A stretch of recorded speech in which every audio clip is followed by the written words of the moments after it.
هەرچی دەیکەیت و هەرچی دەیڵێیت تۆ لە پێشچاوی خی گەورەیت، خی گەورە دەتبینێت. بما تعملون بەصیر، ئەوەی کە دەیکەین ئێمە خی گەورە دەمان بینێت، لە هەموو حاڵەتێکدا خی گەورە دەمان بینێت، غایب نییە لێمان.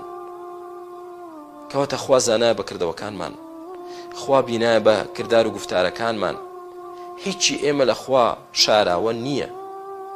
دەی بە بۆ دنیا شەرمی لێ بکەین کە سەرپێچی فەرمانی بکەین و بۆ دوا ڕۆژیش لێی بترسین لە خوای پەروەردگار کە ڕووبەڕووی ڕادەوەستین.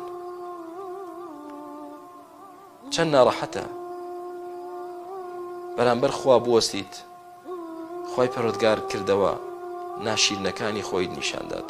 ئەگەر لێ تۆ چیت کرد، دەبینی تۆ چیت کرد، ئەی عەبدەکەم ئەگەر لێ لە فڵان کات و لە فڵان شوێن چیت کرد. بەڕێزەکان و خی گەورە غایب نییە. وا مەزانە مەملەکەتێکی دروست کردووە بۆ ئێمەی مرۆڤ بە کەیفی خۆمان پەیامەکەی خواوەلانین، ڕاو بۆ چوون و هەوا و نەفەسی خۆمان بینینە شوێنی، شوێن ئارەزوەکانمان کەوین، شوێن یاسا و ڕێساکانی مرۆڤ بکەوین. تۆ ئازادیت. نا، خوا غایب نییە لێت. ڕۆژێک دێت هەر هەمووی نیشان دەدرێتەوە و لەسەریشی محاسەب دەکرێتەوە.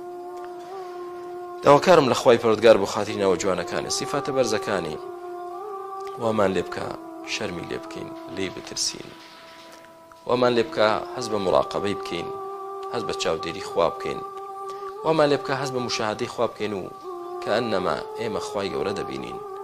بۆ ئەوی کردەوەکانمان چاک بێ بەڕێزەکانم و بۆ ئەوەی بە دوور بین لە کردەوەی خراپ. چونکە والله چۆن ئومەتانی پێشوو تیادا چوون و کردەوەی دەفتەری کردەوەکانیشیان پێچراوەتەوە، ڕۆژێک دێت بەسەریاندا دەخوێنێت. ئێمەش ڕۆژێک دێ کۆتاییمان پێ هاتووە، چیمان کردبێ لە چاکە و خراپە بوومان پێچراوەتەوە.